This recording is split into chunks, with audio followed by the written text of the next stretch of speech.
This is supercharged number 2,970. Check out the mileage, 262,591 on the original battery pack and the original motor from this car.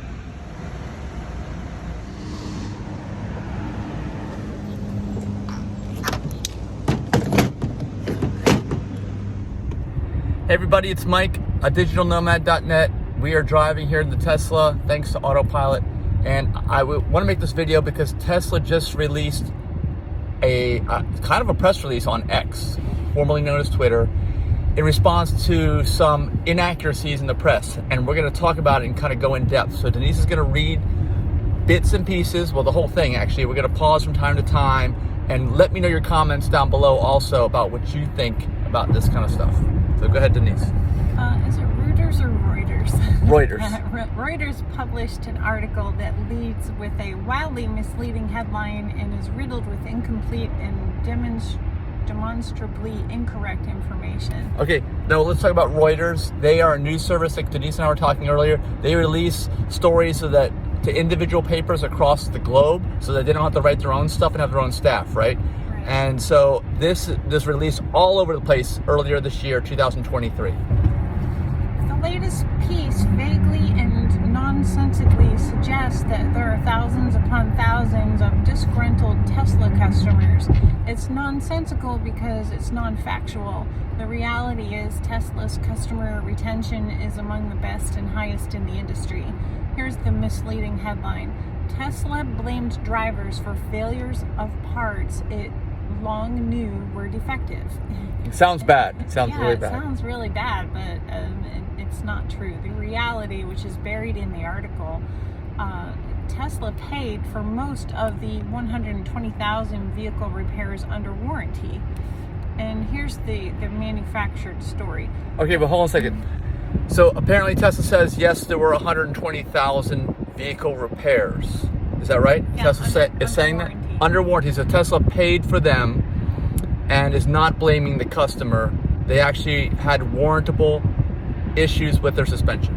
Yeah. The customer photo represents not a failed component, but instead a post-crash component that was damaged in the course of reducing the adverse effects of a collision. The customer was informed that Tesla was able to review the telemetry and understood there was a crash that resulted in this repair not being covered by warranty. Okay, let's talk about this also. The article, even though it says it repaired 100,000 vehicles or whatever that were defective, was based on one customer's experience, just one, all right? And the customer's experience, as Tesla states, based on their telemetry. Now, what's telemetry? Telemetry is something that Tesla has, something that allows Autopilot to work and to improve. Basically, it's all kinds or any kinds of data points that are broadcast remotely over to somewhere else where they can be analyzed. So Tesla has the best telemetry in the industry, which allows them to have this, or claim that they will soon have, full self-driving level 5 on every car built since October 2016, if you realize that or not, because all the telemetry and systems are in place. They can also use this telemetry, even though they originally did it for Autopilot, as a way to look at other things that may or may not be going right. That's wrong. With the car. And in this case, they were to determine with this one customer, the one customer that says that they were one example of 100,000. It wasn't. It was just one example. And this one customer, because every situation is unique, they have to analyze it to say, is this a warrantable item or not? Based on the telemetry, they were able to determine that there was a crash or an accident, okay? And the accident didn't result in a full-on crash, but the driver reacted in a way to avoid the actual physical crash that did damage. Maybe they ran over a curb, something like that, right? You hit stuff when you're driving really hard, or you're turning the wheel while you're doing it, it will damage suspension components. I'm sure that we've all done something like that at some point in time, you know? So they were able to just, because of the advanced telemetry, figure all that out. So is that telemetry of something recorded? Is it data that they had to analyze? Well, there's all kinds of data points. They're constantly analyzing speed, trajectory, G-forces, whether you're going forwards, backwards, turning the wheel. I mean, anything you could possibly think of that, because a computer needs to know all points in order to eventually be able to do full level 5 self-driving, okay? Autonomous driving needs to know all these points. So Tesla's already collecting all these points. A lot of drivers, and while we're doing this video, don't recognize that Tesla knows all this information, but they do. So they come and say, look, my car's under warranty. You guys sold me a bad car. And you're like, no, we just checked the data logs. You avoided an accident, thank God. But in the process of doing so, you somehow damaged your suspension. And we have the telemetry to show this instance when it happened. That surprises a lot of people that that's even possible, but it is. So most, if not all, manufacturer warranties exclude damages caused by a crash because that's the point of instance coverage. Insurance. Insurance coverage. Yeah, that's the point of insurance. It's not Tesla's fault. That's why you have insurance, right? Right. And most manufacturers don't cover accidental damage in their warranties yeah. for anything, not just cars. Here's the helpful context. Tesla has the most advanced vehicle telemetry system that can identify emerging issues, determine scope, and allow for faster vehicle and service improvements than has ever been seen in the auto industry. Sounds like something you wrote. Well, it's true. I mean, they can, so not only can they analyze an instance where there's a failed component and determine it was an actual accident or accident avoidance, but they can also use the data to improve systems that are in the car, correct issues that may be going on without you having to bring the car in by a software download, etc. Here's what Tesla says. We take action as soon as we see a problem, something that should be celebrated as best in class and is often cited by our regulators as a major safety advantage. Here's the false accusation. The author has conflated a noise-related non-safety issue with a range of unrelated and disconnected service actions. All right, let me stop here. There is a noise issue with the suspension. Denise, you and I know, we've had our car, I'm driving it, and you saw it, 260,000+ miles. One of the wear points, because you're having a car for so long, is the suspension, especially on a heavier vehicle like Teslas are. All EVs are heavier than their ICE counterparts.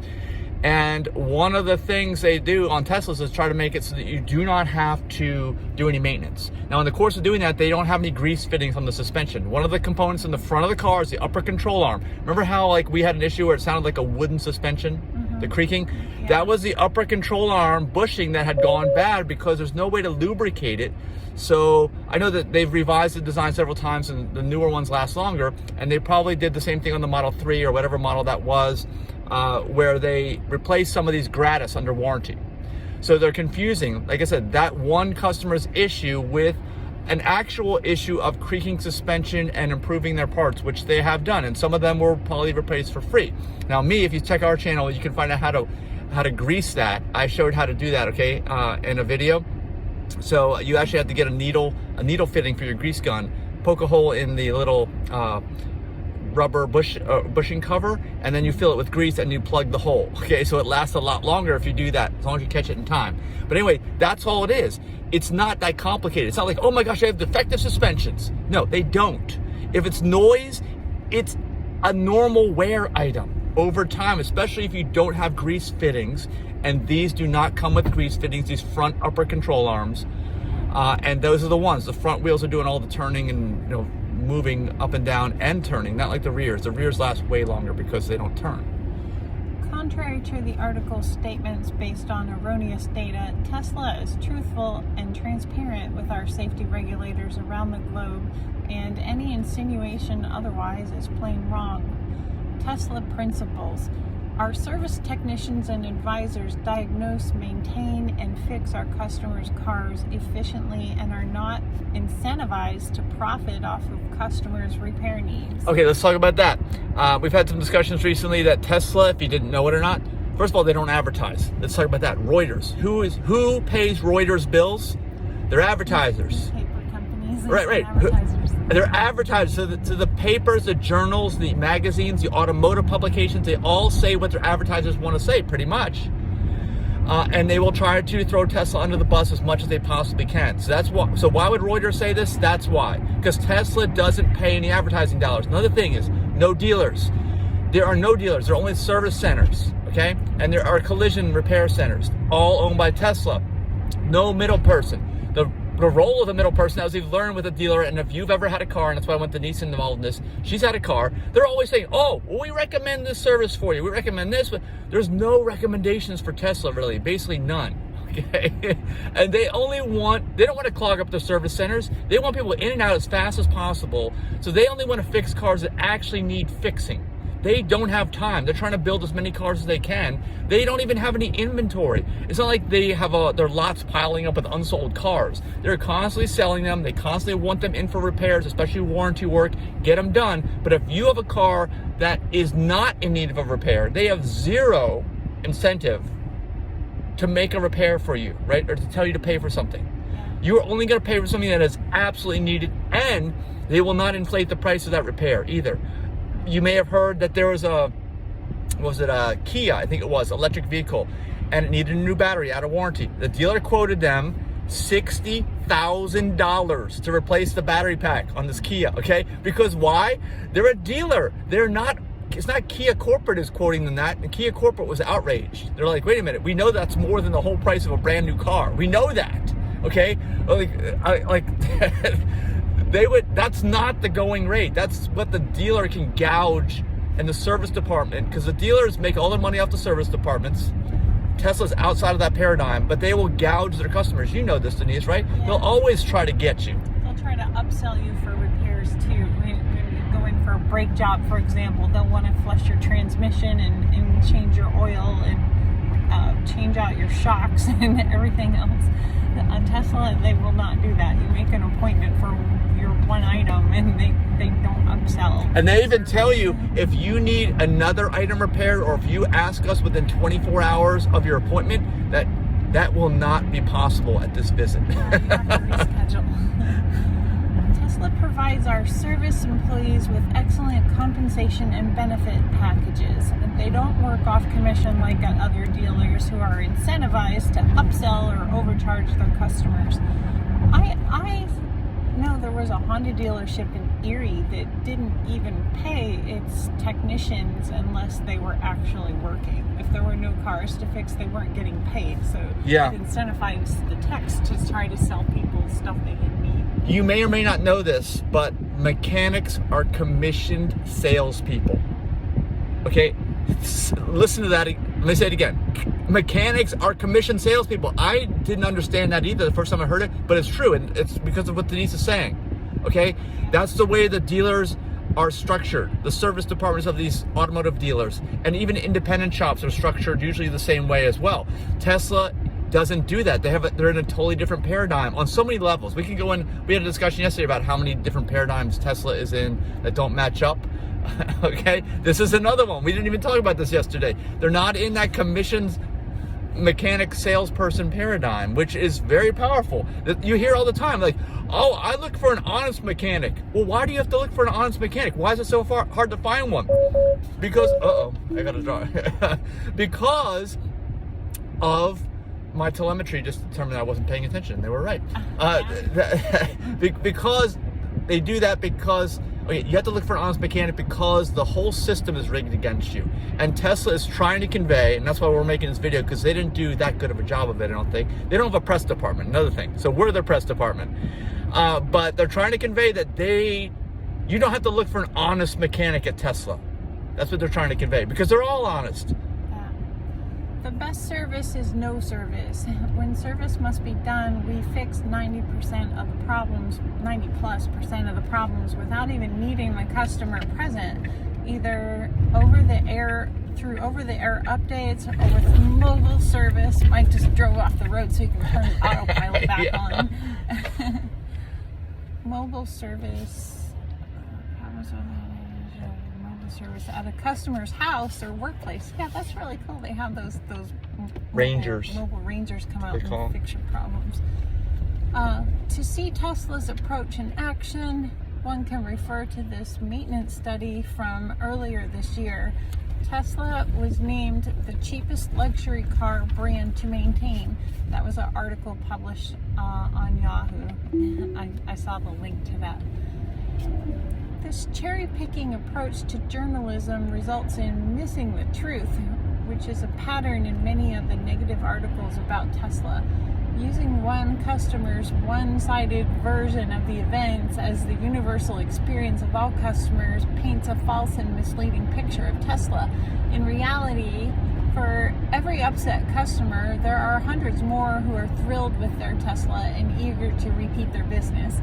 The numbers don't lie in terms of repeat sales and customer satisfaction. But we strive to make every customer a lifelong member of the Tesla family. While others may have their own agendas, our principles have been the same. They definitely do. Like I said, the commission mechanic salespeople, the dealer networks, the automotive journals who are paid by their paid advertisers, which is every other automotive company. Yeah. Their competitors. So their principles have been the same since the beginning: to make the safest cars in the world, which are easiest to maintain, while accelerating the world's transition to sustainable energy. Okay, and we run the Tesla High Mileage Club at teslahighmileageclub.com. We do have many stories of people that go 100 or more thousand miles with just changing tires and air filters and wiper blades, and that's it. There's nothing else to do. Okay, and Tesla hasn't pressured them to buy some maintenance package to protect your investment or something like that, which you usually get, right? Yeah. They always try to, the service departments are like, well, you got to come in every 30,000 miles, right, for this, and then your 50,000 mile service is this, and you're saying, it's so expensive. What I thought was really sad was one time you had an existing service appointment because you had some body repair being done due to an accident, and you needed something else, and you couldn't get an appointment because you had because of the app. That's one thing with the app. You can only have one appointment going in the app at any time. So Tesla does own their own body shops. They own some. They will soon have way more, and you're probably not even aware of this because they don't advertise this. They don't have a press department, and that's why they released this on X. That's their press release, I guess. Because Elon owns the old Twitter. But that's if you had any other ICE vehicle, you would just go to a service center and they'd say, sure, leave it here. Can you leave it? But you can't just go to a Tesla service center and expect them to want your keys. They want you to have an appointment and come back. Yeah, and you have to do it through the app. That's right. That's why everything's kept track of. And like we said, you can't add to it. They don't want to add. Tesla doesn't want to upsell you because they know they have so many vehicles in the pipeline that actually need repairs or warranty work, because there's so many, and there's millions of Teslas on the road. That's the thing. We're not talking about just a few cars. There's Teslas everywhere. You guys know that. At the end of 2023, and probably the reason why they released this all of a sudden is because they are trying to meet sales goals. This is the last day of the year that we're publishing this video, because this is the last day that counts. They can make some more deliveries today, more sales, whatever, and they don't have any inventory. If they happen to have something available, like we went by the mall the other day, where they usually have cars inside to display, right? There were none, because they sold them all. They don't have any inventory. There's no lot. There's no Tesla lot. You go out and check all the different vehicles. Usually if we see the cars out there, they're in for service or repair, and they want to get them out of there as fast as possible. Yeah. So in summary, this is just a really good example of how Tesla is so much different. What else did we talk about yesterday that we didn't touch on in this video about why Tesla is different? Remember we talked about all these different components. I may have forgotten one. No dealer network, no paid advertising. If there's anything else, drop it down below as a comment. Let us know your thoughts too on this whole experience, because like I said, everybody in the automotive journal world, like Reuters, has it out for Tesla. The only reason they've ever said anything good about Tesla is because their products are irrefutably good. Because otherwise they'd look like fools, okay? That's the only reason, because every other thing is against them saying anything decent about the company, right? Yeah, that article title was really misleading.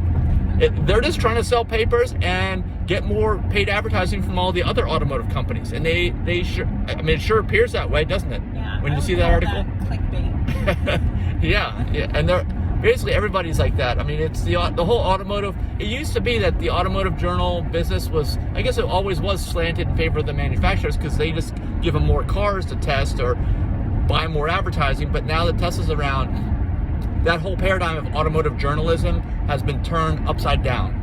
And it's only people like us that you can get honest, truthful reviews. And Tesla's trying to do this. And like I said, they have no press department, but they released this in an effort because I think they were just fed up. You know, you see something like that, and it's totally ridiculous, especially when they're supposed to be from a legit, I don't know, journal, right? Right. Who can you even believe anymore? Yeah. Sounds like something you would see in a tabloid. Yeah, that's professional journalism, folks. Yeah. All right. Well, anyway, thanks so much for watching. Give us a thumbs up, and you can give us super thanks with the 3 dots down in the lower right-hand corner, where you can tip us and commensurate with the amount of value you got from this video. And if you have any other ideas for videos, let us know in the comments also below. Thanks. See ya. Bye. Bye.